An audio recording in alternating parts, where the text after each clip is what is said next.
theory, performance, rhythm, harmony, line and form, acoustics, notation, orchestration, timbre, neurology, and perception. These are the keys to understanding music. Hello, and welcome to Understanding Music. Music is written in a variety of genres and styles, and one of the big differences between the different styles are the rhythms that the melodies and the accompanying parts are written in. Now, we've already seen how the round part of the note, the head, tells us what pitch to play, and to notate the different durations that the note is to be played with comes down to the shape of the note, and that's what we're going to look at today. Okay, before we get into the notes themselves, I want to talk briefly about the geometric sequence, or the geometric series. What this is a number series, and it's probably one of the most important number series in music, because it has to do with so many different aspects in music. The durations of the notes and the rests, the names of the notes and the rests, how pulses are grouped and felt. It has to do with how bars are put together in terms of form, how many different partials there are in the different octaves in the harmonic overtone series, how frequencies are grouped together into what we call timbre, just off the top of my head. And when you look at the sciences of chemistry and physics and sociology and biology, it's a big part of what makes up life itself, so it makes sense that it has a lot to do with music. The sequence itself is fairly simple. We start with the number 1, and in one direction it gets halved, and in the other direction it gets doubled. So if we write the number 1 and we go to the left, what we're going to do is we're going to double that. 1 doubled is 2, and then 2 doubled is 4, and then 4 doubled is 8, 8 doubled is 16, and 16 doubled is 32. For most musical purposes, we usually don't have to go beyond that number unless we're talking about frequencies, in which case 32 hertz is a pretty low note, close to the bottom of the piano. And so in terms of octaves and how we hear frequencies, when you double a note, it goes up an octave. So one octave higher than 32 would be 64. An octave higher than that would be 128, and then 256, and then 512, and then 1024, which is right around 1K, which is a standard frequency that a lot of sound people use to determine a height in terms of frequency. And then you double that, that's 2K, and then 4K, and we're back to 1, 2, 4, 8, 16 again. And that number sequence goes over and over and over.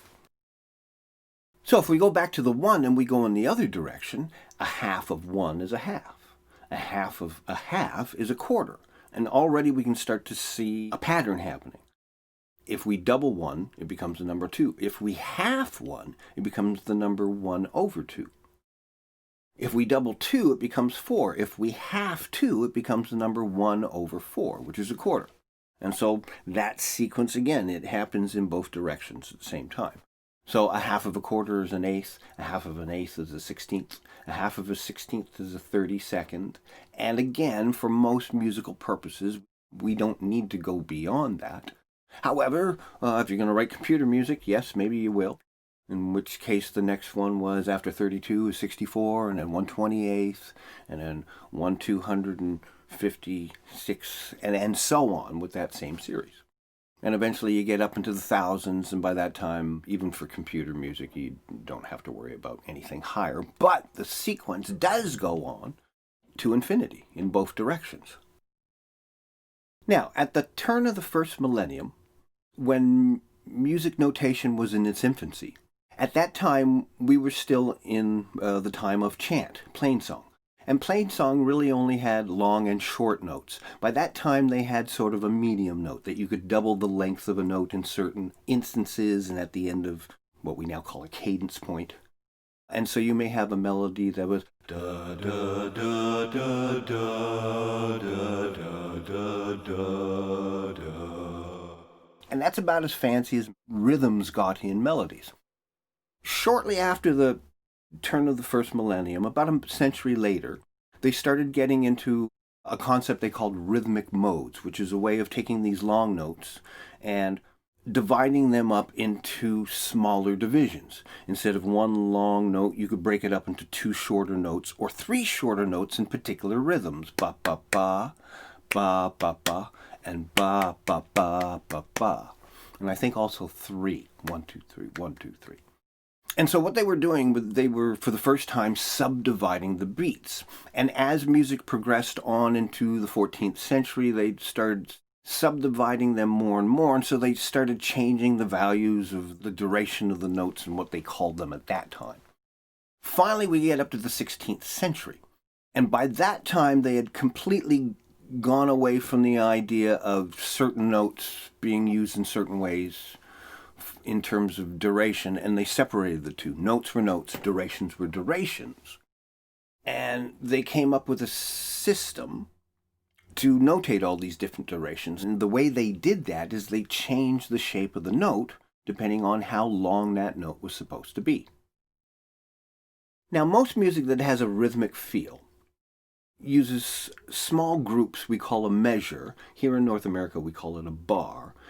And what a measure is a group of beats that will repeat over and over and over and over throughout the entirety of this piece. It's kind of like a rhythmic underlying skeleton that all the different rhythms and notes fit on top of.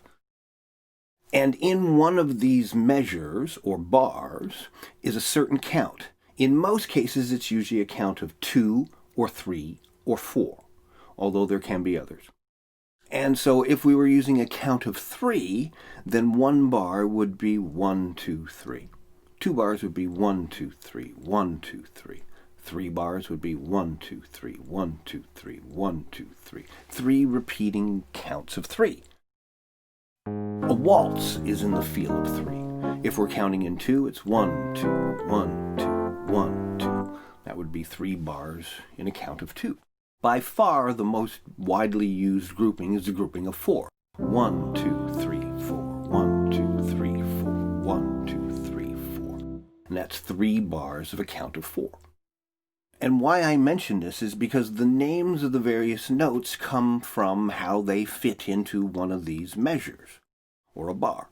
Now, if you take a look at a piece of musical notation, you'll see a vertical line going from the top line down to the bottom line of the staff. And this divides the music into these various bars, various counts of either 3, 4, or 2. Or in the case of the Mission Impossible theme, a count of 5. Music uses a variety of different shapes for the notes, and this has to do with their durations. And we've already looked at one of the notes. It's a simple oval shape, and we've seen that wherever that oval shape sits, if it sits on a line, then that note takes on the name of that line, and it represents the specific pitch of that line. If the note is written in a space, then it takes on the name and the pitch of that space. And that continues with all the different shapes of the notes. Wherever the round part is, that tells you what note you're going to play. The round part is called the head. And this simple oval shape, which is just the head of a note, is what we call a whole note. It gets its name because that one note fills a whole bar of music. And since the most widely used grouping of notes is the grouping of 4, we now say that a whole note is worth 4 beats.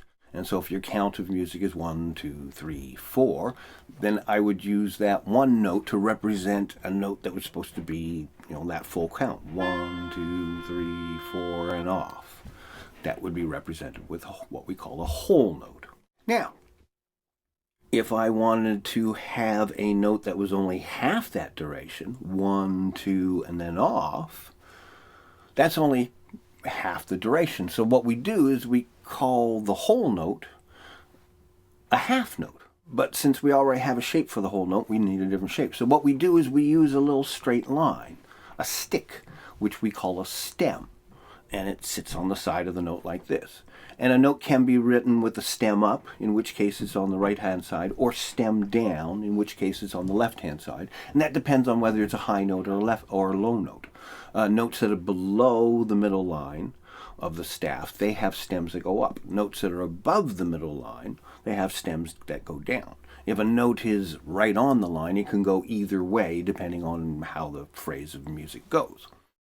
And so in a bar of 4, 1, 2, 3, 4, you'd need 2 of these half notes to take up the same amount of time as one whole note. The next variation we make to the shape is we fill in the head. So instead of a hollow oval shape, we have a filled-in black head. This, again, changes the duration. The names and the durations of all these notes come out of that geometric sequence we just looked at. So whole, the first transformation goes to half, so the next transformation goes to half of a half, which is a quarter. The amount of beats in a whole note is 4, and so the amount of beats in a half note is 2, so the amount of beats in a quarter note is just 1. And this becomes, in most styles of music, the basic pulse of the piece. 2, 3, 4, 1, 2, 3. We're counting individual beats there. So the quarter note in many styles of music becomes the normal note, and then the half note and the whole note are the longer notes. So far we've seen 2 parts of a note, what we call the head and what we call the stem. The third part of the note is called a tail, and we only use this for the shorter notes. If we follow the progression of whole to half to quarter, half of a quarter is an eighth. So the next note is called an eighth note. And the amount of beats it gets, 4, half of 4 is 2, half of 2 is 1, half of 1 is a half. So the eighth note only gets a half a beat. And this is the beginning of subdivisions in a beat, which for most styles of music don't go beyond 2 or 3 subdivisions of a single beat, because then it gets very difficult to play and it turns into very fast, fussy music. So following this sequence, the next note after the eighth note is going to be called the 16th note. And so this note is going to get a half of a beat, which is a quarter of a beat. Now the way we draw all these shorter notes is we add tails. 1 tail is an eighth note. 2 tails is a 16th note, and that only gets a quarter of a beat. 3 tails is what we call a 32nd note, and that only gets an eighth of a beat. For most practical purposes, that's usually the limit. But if you wanted to go even smaller, the next division would have 4 tails, and that would be a 64th note, and then 5 tails, and that would be a 128th note. I don't think I've ever written one of those in my life. And so on into infinity. And at that point, it's pretty much computer music. It is the only practical means of playing those things. So, by the time of the 16th century, we have a set of symbols that represents different durations, long notes, medium notes, and various short notes. And when music was still in the days of chant, and even into the Rhythmic Modes days, everybody would start at the same time, they would sing for a while, they would come to a cadence point, everybody would stop, they'd take a breath, and then they continue. When music changed into polyphony in the 14th century, we had lines that interweaved, and they would start, and somebody else would pick up, and they would stop, and they'd come in again. And so they realized that they needed a symbol to represent how much time to wait until they came in. So as the different notes were being developed, they also developed another set of symbols called a rest, which counts a certain amount of beats, but doesn't tell you a note to play, it tells you how long to wait. And that's what we're going to look at in the next video. So, join me for that. Stay safe. See you soon.